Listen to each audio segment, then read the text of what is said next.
Hello everyone, welcome back to my YouTube channel open your study mode. So आज हम पढ़ने वाले हैं चैप्टर 3 जिसका नाम है डिमांड। सो आज हम सबसे पहले स्टार्ट करेंगे डिमांड के मीनिंग से।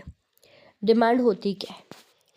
Demand for a commodity refers to the quantity of the commodity, यानी कि डिमांड किसी कमोडिटी की जो होती है वो किससे रेफर करती है? उसकी जो क्वांटिटी है, कितना हम प्रोडक्ट को परचेस कर रहे हैं, which consumer is willing to buy, मतलब कितनी क्वांटिटी में गुड्स कंज्यूमर खरीदना चाहता है एट अ पर्टिकुलर प्राइस, उस प्राइस पे जो एक फिक्स्ड टाइम पे मार्केट में अवेलेबल है।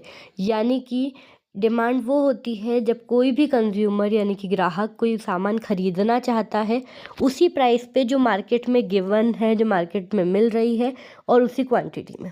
4 इसेंशियल होते हैं डिमांड की। क्या होता है? डिज़ायर, इनफ रिसोर्सेज, विलिंगनेस और अवेलेबिलिटी। इसके थ्रू आपको ज़्यादा अच्छे से समझ में आएगा।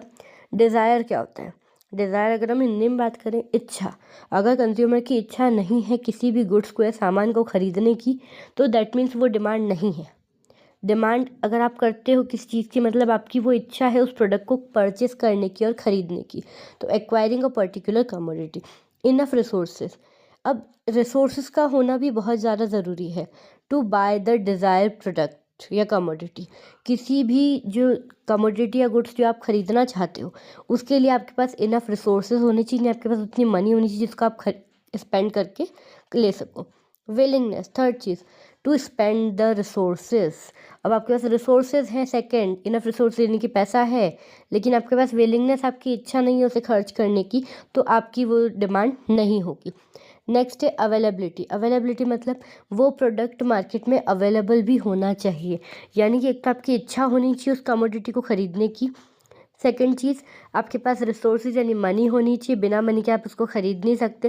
थर्ड विलिंगनेस, आपकी इच्छा होनी चाहिए कि आप उस प्रोडक्ट के लिए अपने जो पैसे हैं, रिसोर्सेज है, उन्हें स्पेंड यानी खर्च कर सकें। और नेक्स्ट चीज़ आ जाती है आपके पास अवेलेबिलिटी, वो चीज़ मार्केट में अवेलेबल भी होनी चाहिए। अब अगर इनमें से कोई भी एक चीज़ नहीं होती है तो वो डिमांड नहीं कहलाती है। तो ये डिमांड है, आप इसको डिटेल में भी लिख कर थोड़ा और अपना सब मैटर इंक्रीज़ कर सकते हैं। बट अगर एग्ज़ाम में आप इसका एक फ्लो चार्ट बनाएंगे, 4 इसेंशियल ऑफ डिमांड, और उस फ्लो चार्ट में 4 नाम लिख देंगे, desire, enough resources, willingness and availability, तो इससे एक प्रॉपर प्रेजेंटेशन जो है आपका बोर्ड एग्ज़ाम की कॉपी में जा सकता है। सो होप आपको यहाँ पे डिमांड का मीनिंग क्लियर हुआ होगा। 4 इसेंशियल्स याद रखेंगे तो अच्छा रहेगा। नेक्स्ट आ जाते हैं हम ऑथर डेफिनेशन पे। एक बैनहेम और बेबर की डेफिनेशन है, the demand for anything at a given price.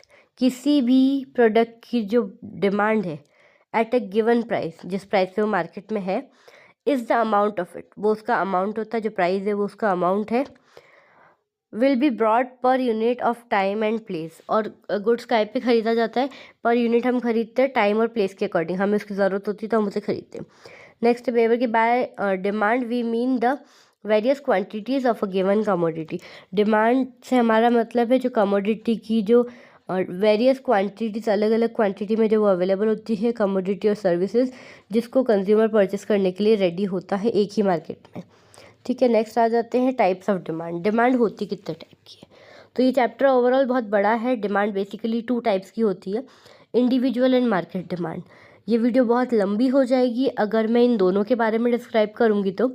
So next video आपकी इंडिविजुअल डिमांड पे आने वाली है, उसके बाद आएगी आपकी मार्केट डिमांड की वीडियो।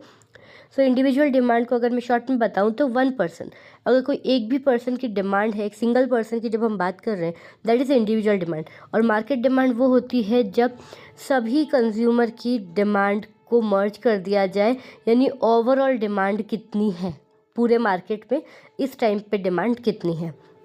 होपफुली आपको डिमांड का टॉपिक बहुत अच्छे से समझ में आ गया होगा। नेक्स्ट वीडियो का वेट कीजिएगा। Thank you for watching. Please like, share and subscribe.